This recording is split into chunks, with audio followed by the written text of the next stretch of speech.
السلام عليكم ورحمة الله وبركاته. من الجرائم الصعبة اللي حصلت في محافظة اسكندرية في منطقة الرمل، وبالذات في منطقة اسمها ترعة المردومة. ولو انت مش مصدق الخبر دوت، ادخل على جوجل واكتب الجريمة وهيبان عندك ادي مصدر من مصادر الخبر.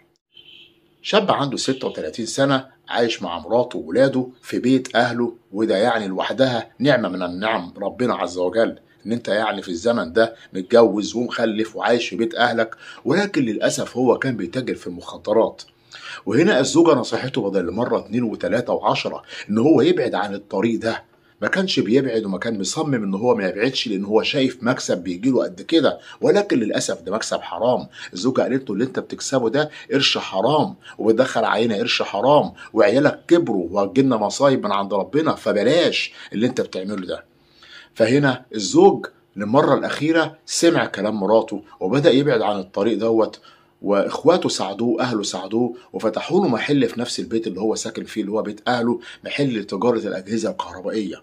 وبدا يجيب الاجهزه الكهربائيه وبدات تزيد، والمحل بدا يشتهر واسمه بدا يشتهر، والقرش بدا يجري في ايده، وقرش حلال الحمد لله. ولكن للاسف اصدقاء السوق والقعده معاهم بالليل بقى على القهاوي والكلام ده كله، بدا ان هو يتعاطى. للاسف بدل ما كان بيتاجر في المخدرات، بدا ان هو يتعاطى في المخدرات. وهنا الزوجة برضو بدأت إن هي تنصح جوزها مرة واتنين وتلاتة وعشرة، وافتكرت إن هو هيسمع كلامها زي ما سمع في المرة الأولانية لما أهله شكروها وقالوا لها إحنا مش عارفين نودي جميلك ده فين، إن أنت خليتيه بعيد عن الطريق ده. ولما حبت تنصحه في المرة التانية، برضو هنا بقى مرضيش إن هو يسمع كلامها. ليه؟ لأن الحاجة بقى دي دخلت جسمي، وأنا ما أقدرش أستغنى عنها، وأنا ومالكيش دعوة.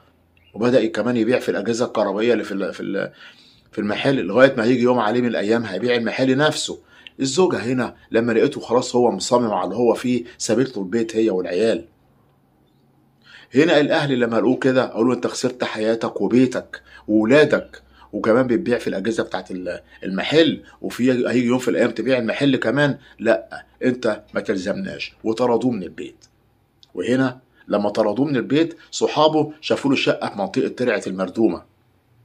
قعد هناك في الشقة، وبدأ طبعا شهر شهرين احتياجاته بقى، عايز واحدة تقعد معاه ولا حاجة، حضراتكم فاهمين. لغاية ما صحابه جابوا له واحدة عندها 30 سنة تقعد معاه وتشوف احتياجاته كلها. حضراتكم طبعا فاهمين احتياجاته كلها معناها ايه.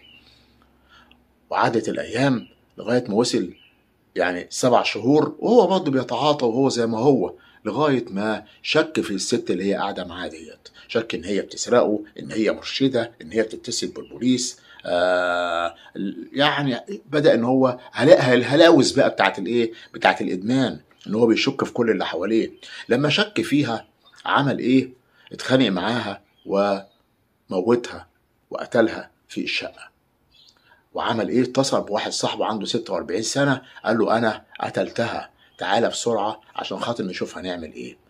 اللي هو اتصل بيه دوت واحد بقى مسجل، ويعني راجل اجرام. راحوا هما الاتنين طبعا بيجاملوا بعض، بيجاملوا بقى. طبعا هو كان بقى خلاص يعني بعد ما قتلها راح مقطع الجثة وحطها كمان في شوال، وحطها جوه الديب، وحطوها جوه الديب فريزر، وقال له يلا بينا بقى وايه. وسابوا الشقة، وقبل ما يسيبوها فتحوا بقى التسجيل والراديو وبتاع وكم جهاز كده، تمام، كان اجهزة كتير كده في الشقة، بحيث ان هم ايه، يعني الناس تحس ان في حد جوه قاعد في الشقة. ولكن قدر ربنا ان النور يحصل فيه او الكهرباء تحصل فيها ايه، قفلة. فلما حصلت القفلة ديت في الشقة، عدى يوم 2 3 4، الريحة بدأت تطلع من الشقة. السكان بدأوا يشتكوا من الريحة الشديدة اللي خارجة من الشقة، بلغوا الأجهزة الأمنية. الأجهزة الأمنية خدت إذن من النيابة وكسرت الشقة، دخلوا لقوا الجثة موجودة في التلاجة. وعن طريق الأجهزة الحديثة بتاعت الشرطة بدأوا إن هم يتتبعوا الاتنين دول لغاية ما تم القبض عليهم، لأن هم طبعا شافوهم في الكاميرات.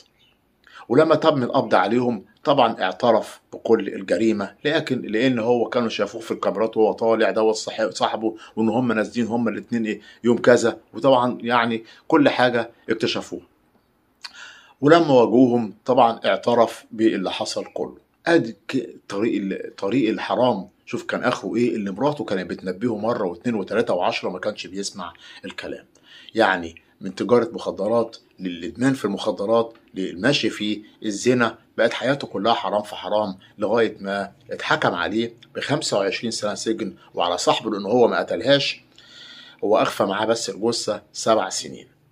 هنقول ايه غير لله الامر من قبل ومن بعد. بشكركم جدا، بتمنى من حضراتكم الاشتراك في القناه، تفعيل زر الجرس، والسلام عليكم ورحمه الله تعالى وبركاته.